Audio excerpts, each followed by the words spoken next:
Boa noite. Boa noite. Conflito diplomático após críticas sobre guerra em Gaza. Israel afirma que Brasil é anão diplomático. Chanceler brasileiro rebate dizendo que se existe um anão diplomático, não é o Brasil. Mais um acidente aéreo assusta o mundo. Avião com 116 pessoas cai no Mali, norte da África. Ativistas detidos no Rio de Janeiro começam a ser soltos. O adeus ao escritor Ariano Suassuna. Que acontece em São Paulo, a maior feira de artesanato da América Latina.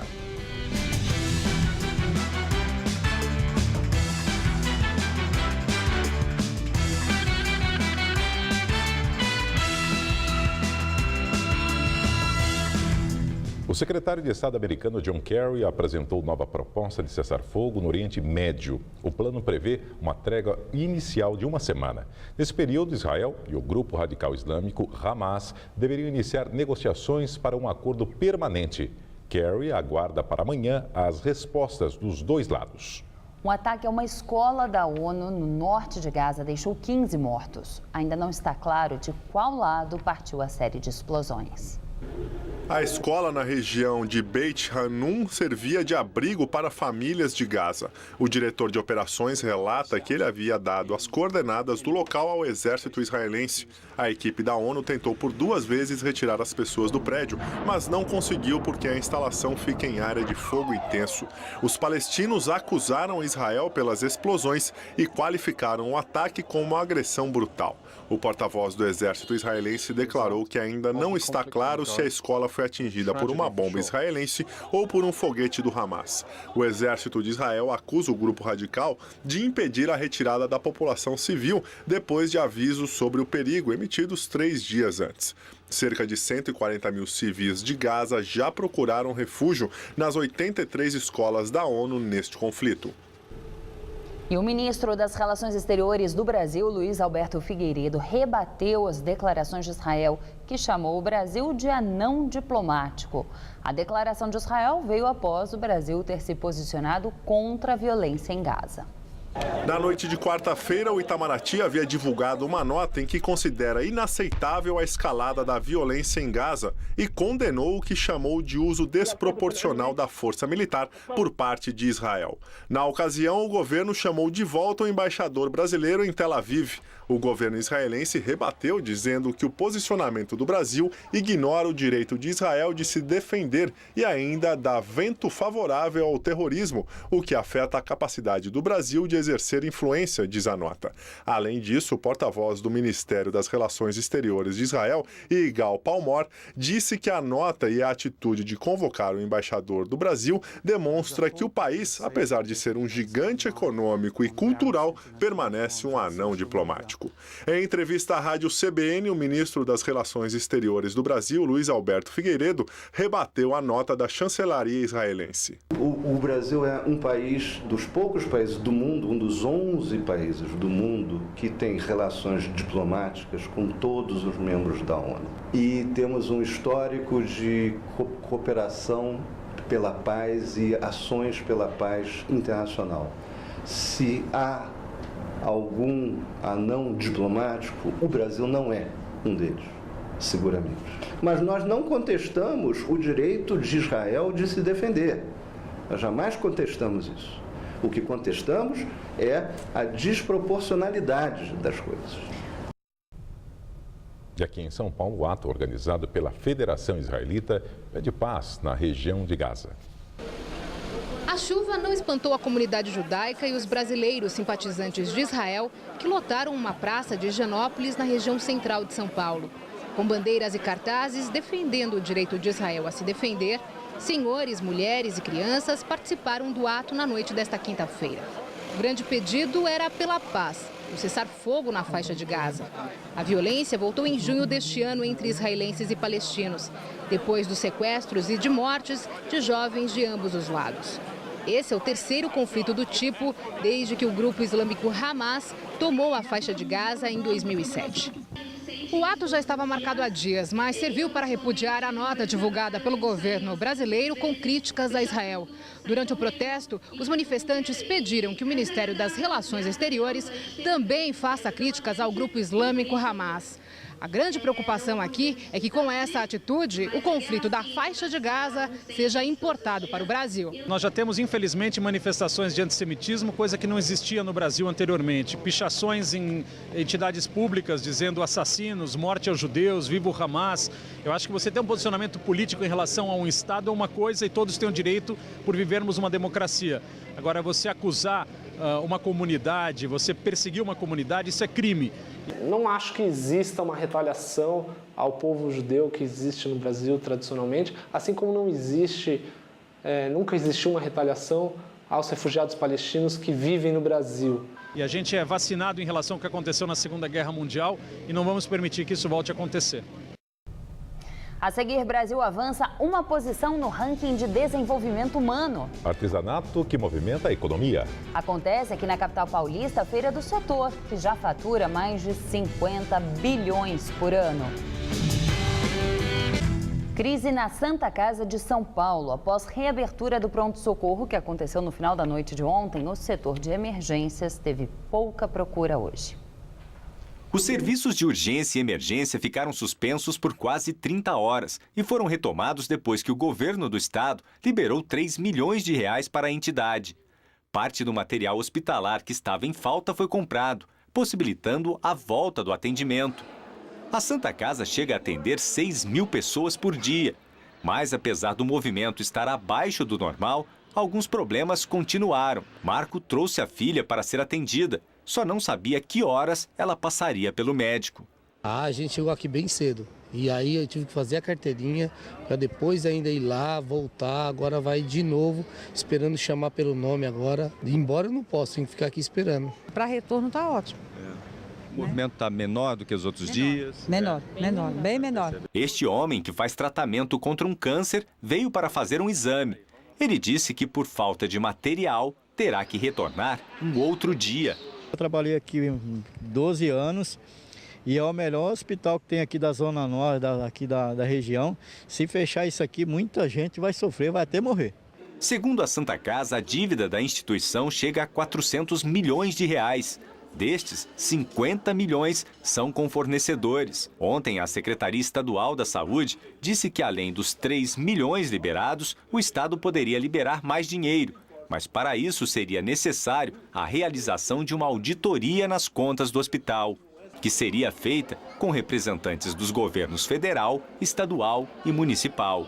Hoje conversamos com um provedor da Santa Casa, o advogado Calil Rocha Abdala, que disse ser a favor de uma auditoria no hospital. Mas ele não descartou a possibilidade de ter que fechar o pronto-socorro novamente. É ótimo essa auditoria, porque isso onde será apurado se existe algum desvio, de quem existe e o que está ocorrendo. Para mim é ótimo, vai ser um atestado que eu vou receber de idoneidade, de licitude e de trabalho. Se eu chegar a ficar sem remédio, eu vou ser obrigado a tomar a mesma atitude. Eu não tenho medo disso. O Ministério Público já me intimou, eu fui lá, compareci no Ministério Público e vou esclarecer. Na minha casa, eu é que mando. E eu não sou obrigado a atender, eu atendo quando eu tenho disponibilidade. A Santa Casa informou que os pacientes que tinham exames marcados e não foram atendidos ontem têm uma semana para vir com um comprovante de agendamento e realizá-los. Já as cirurgias eletivas terão de ser remarcadas. O ministro da Saúde, Arthur Quioro, disse que o governo federal vai apoiar as ações do Palácio dos Bandeirantes para solucionar os problemas financeiros da Santa Casa. De acordo com Quioro, o Ministério enviará a São Paulo um técnico para integrar a comissão criada para avaliar as contas da instituição. Brasil avança uma posição no ranking de desenvolvimento humano. É o que aponta o relatório de 2013, divulgado hoje pela Organização das Nações Unidas. O ranking reúne os indicadores de 187 países. A escala de IDH utilizada pela ONU varia de 0 a 1. E quanto mais próximo de 1, mais elevado é o IDH. E mais desenvolvido é o país pesquisado. O índice é calculado todo ano com base em indicadores de educação, saúde e renda. Em 2012, o Brasil ocupava a posição de número 80 no ranking, com índice de 0,742. Em 2013, esse patamar subiu levemente para 0,744, o que colocou o Brasil na posição 79. Ocupando as primeiras colocações estão Noruega, Austrália e Suíça, todos com IDH acima de 9. Os piores índices são de países africanos, República Centro-Africana, República Democrática do Congo e Níger. O tempo virou em todo o estado. A frente fria, que nos últimos dias deixou o tempo chuvoso no sul do Brasil, chegou a São Paulo, derrubando as temperaturas e provocando pancadas de chuva em praticamente todas as regiões. Nesse momento, os termômetros da capital paulista marcam apenas 16 graus e vai esfriar ainda mais ao longo da madrugada. Vamos ver como fica o tempo nesta sexta-feira em todo o estado de São Paulo com Mariana Armentano. Prepare o agasalho e o cobertor, porque vai fazer frio tanto durante a noite quanto durante o dia em boa parte do estado. A frente fria já se afasta em direção ao Espírito Santo, mas muitas nuvens ainda ficam espalhadas sobre o estado de São Paulo. A massa de ar frio avança ao longo do dia e provoca significativa queda de temperatura em todas as regiões. O sol volta a aparecer e não chove mais no sul e no oeste paulistas, como em Presidente Prudente, onde a máxima não passa dos 19 graus, e também na região de Bauru, onde a mínima será de 13 e a máxima de 20 graus amanhã. No norte paulista, chove a qualquer hora do dia, máxima de 21 graus em Franca e de 25 em Ribeirão Preto. Na região central e também aqui no leste do estado, deve chover só pela manhã, mas também faz frio. Mínima de 12 e máxima de apenas 19 graus em São José dos Campos. Aqui na capital, os próximos dias serão todos frios e com muita nebulosidade. Nessa madrugada, mínima de 12 e máxima amanhã à tarde de 19 graus. E o final de semana também será gelado, com poucas aberturas de sol, mas sem previsão de chuvas. Mínima de 11 e máxima prevista de 21 no sábado e no domingo, mais frio ainda, 18 graus durante a tarde. Acontece em São Paulo a 14ª edição da Mega Artesanal. O evento, com 300 expositores, é a maior feira de artesanato da América Latina.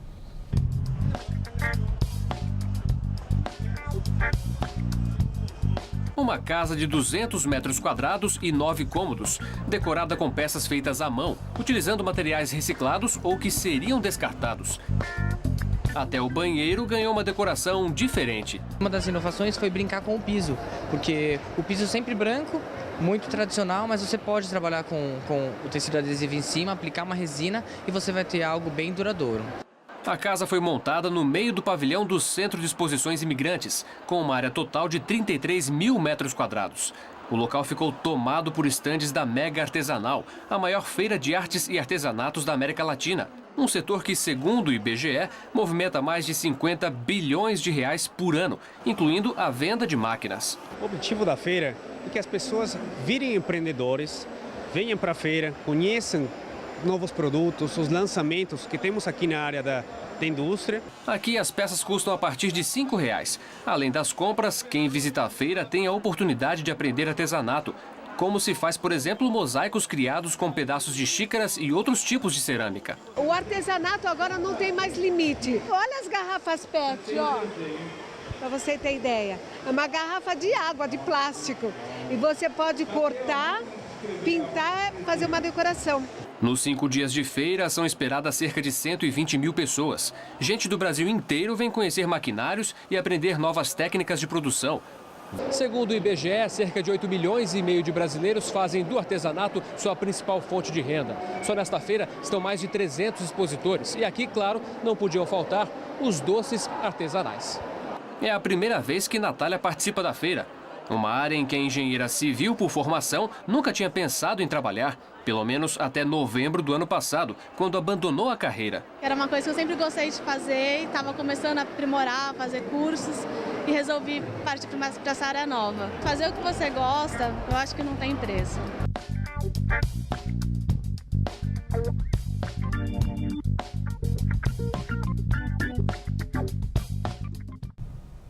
O evento acontece até sábado no Centro de Exposições Imigrantes. Os ingressos custam R$ 20. E mais um acidente aéreo aconteceu hoje. Um avião com 116 pessoas a bordo caiu em Mali, na África. O avião partiu de Ouagadougou, em Burkina Faso, costa oeste da África, com destino a Argel, na Argélia. A decolagem aconteceu a 1h15 pelo horário local. A aeronave deveria chegar ao destino final em 4 horas. Estavam a bordo 110 passageiros, a maior parte deles franceses e 6 tripulantes espanhóis. A Air Algérie, responsável pela aeronave, informou ter perdido contato com o avião 50 minutos após a decolagem. O presidente de Mali declarou hoje que os destroços foram vistos entre as cidades de Anguelhoque e Kidal, ao norte do país. Segundo autoridades, os pilotos pediram para mudar a rota por causa do mau tempo, mas não é possível afirmar se isso causou o acidente. Somente este ano aconteceram 10 acidentes aéreos, com o de hoje foram 3 ao longo de uma semana. Queda do avião da Malaysia Airlines. Mais 2 aeronaves com corpos de vítimas saíram da Ucrânia com destino à Holanda. Os aviões australiano e holandês saíram de Kharkiv com destino a Eindhoven, na Holanda.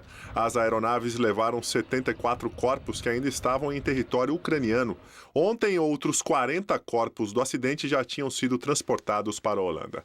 Autoridades holandesas assumiram a responsabilidade pela identificação e transporte de todos os restos mortais das vítimas, um trabalho que pode demorar semanas. O primeiro-ministro da Malásia, Najib Razak, disse que pode levar meses antes que os corpos das vítimas malaias sejam repatriados. 43 malaios morreram no acidente, incluindo tripulantes. Funcionários da Organização de Aviação Civil Internacional, que estão ajudando a investigar o acidente, estão examinando os gravadores de dados de voo. Até o momento, não há nenhuma evidência de que o gravador de voz tenha sido adulterado. Em meio à crise causada pela queda do avião e ao acirramento do conflito entre separatistas e governo, o primeiro-ministro ucraniano Arseniy Yatsenyuk renunciou ao cargo. E sobe para 48 o número de mortos em acidente com avião em Taiwan. 10 pessoas ficaram feridas. Do total de vítimas, contando mortos e feridos, 56 eram taiwanesas e 2 eram francesas. As caixas pretas da aeronave foram recuperadas no local do acidente. Segundo autoridades locais, elas estão muito danificadas, mas será feito um esforço para analisar os dados contidos nos equipamentos. Ainda segundo as autoridades, é improvável que a queda tenha sido causada pelo mau tempo. O acidente aconteceu ontem durante o pouso. A aeronave se chocou contra 2 imóveis. Justiça de São Paulo se nega a reabrir caso Pesseguini. A Vara da Infância decidiu arquivar o processo. A advogada da família pediu uma nova apuração do caso. Ela acredita na inocência de Marcelo. Mas as investigações feitas pela polícia mostram que o menino matou os pais, ambos policiais militares, a avó e uma tia-avó, e depois se suicidou. O crime aconteceu em agosto do ano passado, na casa da família no bairro da Brasilândia, na zona norte da capital. A advogada afirmou que vai recorrer em instâncias superiores. Casal acusado de matar e esquartejar o zelador Gesi Lopes de Souza se torna réu em processo.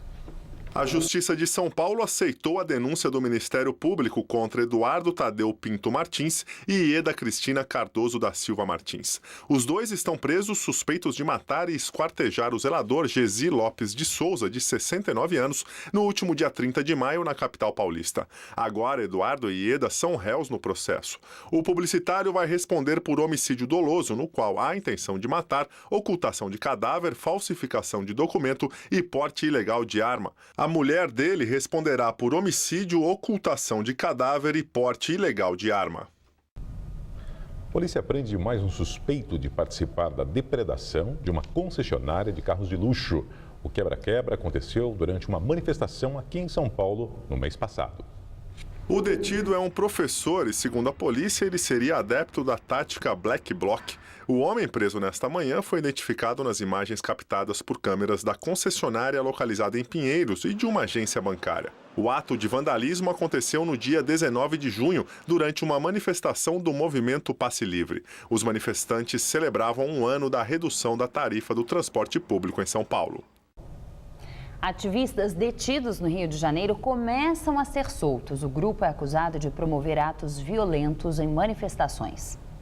Elisa Quadros, conhecida como Sininho, Igor de Caraí e Camila Jordã foram liberados no começo da noite. Eles estavam detidos no complexo de Bangu e foram soltos graças a um habeas corpus acolhido pelo desembargador Ciro Darlan. Na saída da cadeia, houve confusão entre ativistas e jornalistas. Alguns manifestantes agrediram com socos e pontapés os fotógrafos que estavam no local. Eles tentavam registrar imagens da saída dos ativistas. Dos 23 denunciados pelo Ministério Público, somente 2 continuam presos. Caio Silva e Fábio Raposo, acusados de provocar a morte do cinegrafista Santiago Andrade, da TV Bandeirantes. Corpo do escritor Ariano Suassuna é sepultado no Recife. O enterro ocorreu no cemitério Morada da Paz, em Paulista, na Grande Recife. O corpo do escritor foi velado no Palácio do Campo das Princesas, sede do governo de Pernambuco. A presidente Dilma Rousseff chegou ao local por volta das 2 da tarde, conversou com familiares do escritor e deixou o local sem falar com a imprensa. Suassuna morreu no final da tarde de ontem, em consequência de um AVC hemorrágico. O escritor tinha 87 anos. Autor de clássicos como O Alto da Compadecida, Suassuna teve diversas obras adaptadas para o cinema e a televisão. Ariano Suassuna nasceu em 1927, em João Pessoa, na Paraíba. Em 1942, mudou-se para o Recife. Formou-se em Direito, mas logo largou a carreira e passou a escrever peças de teatro, muitas delas premiadas. Desde 1990, Ariano Suassuna ocupava a cadeira de número 32 da Academia Brasileira de Letras. O candidato à presidência pelo PSDB, Aécio Neves, também homenageou o escritor Ariano Suassuna. Em nota, Aécio comentou que a morte do dramaturgo entristece e empobrece o Brasil. Para o candidato, Suassuna nos deixa um legado insuperável de coerência e inteligência em defesa da cultura brasileira. Vamos ao comentário de José Neumann e Pinto. Certa vez, convidado a ser homenageado no Palácio da Redenção, sede do governo do estado da Paraíba, Ariano Suassuna foi barrado pelo policial militar porque estava sem gravata. E ele disse: "Ô menino, a primeira vez que eu entrei aqui foi nu." E foi mesmo. Ele entrou bebê, saído do ventre da mãe, em 1927. No limiar de uma tragédia familiar que se tornaria uma tragédia nacional, desembocaria na Revolução de 30, o assassinato de João Pessoa, depois o assassinato de seu pai, primo de João Pessoa, João Suassuna, acusado de ter mandado matar João Pessoa. Mas, durante toda a sua vida, aquele menino que berrava nu no Palácio da Redenção, no limiar de uma tragédia, se transformou no grande palhaço do Brasil. Aos 80 anos, ele se tornou o maior humorista brasileiro. Chico Anísio era um grande humorista porque fazia tipos da vida real. O Ariano criou tipos engraçados e se transformou ele mesmo no seu maior produto. A Aula Espetáculo, título de um filme documentário do cineasta também paraibano, Vladimir Carvalho. Ariano foi um grande professor de estética, dava aulas incríveis o tempo inteiro e era um espetáculo folgazão da alegria, do senso de humor de um povo sofrido como é o povo brasileiro. Grande defensor da cultura desse povo, ele deixa um vácuo terrível na literatura, ocupava uma vaga na Academia Brasileira de Letras, foi professor universitário, talvez o maior dramaturgo da história do Brasil, autor de um romance genial, A Pedra do Reino, e ninguém será capaz de segui-lo sem imitá-lo. Então, nem legado ele deixa. Vai com ele um pedaço muito inteligente, muito talentoso, muito charmoso, mas, sobretudo, muito engraçado, da alma boa, do bom povo brasileiro. Neste ano de eleição, quem sabe isso pode ser uma boa inspiração para o eleitor. Você não acha? Bom, sem o Ariano, voltaremos aqui na terça-feira. Direto ao assunto, e até lá. Os debates eleitorais na Gazeta. Já estão definidas as regras e os detalhes da participação dos candidatos nos 2 encontros marcados para setembro. Representantes de campanhas ao governo do estado de São Paulo e à presidência da República participaram das reuniões realizadas na tarde de hoje aqui na TV Gazeta. O diretor de jornalismo, Dácio Netrini, coordenou as discussões sobre os últimos ajustes nos documentos. Ficaram acertadas as regras, formuladas com o objetivo de propiciar debates dinâmicos, nos quais os candidatos possam expor suas propostas de forma livre e democrática. Por sorteio, foi definida a ordem de participação dos candidatos em cada bloco e sua localização no cenário. Os debates serão mediados pela jornalista Maria Lídia Flandoli e contarão com a presença dos comentaristas Bob Fernandes, José Neumann Pinto e Vinícius Torres Freire. O debate entre candidatos a governador de São Paulo será realizado no dia 11 de setembro, a partir das 22 horas. E o debate entre candidatos a presidente da República será realizado no dia 18 de setembro, também a partir das 22 horas. A edição das 10 do Jornal da Gazeta termina aqui. Boa noite. Fica agora com o Rony Fon no Todo Seu. Uma ótima noite para você e até amanhã.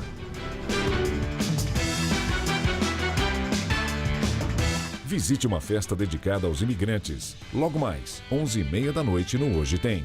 Assista agora Todo Seu e logo após, Hoje Tem.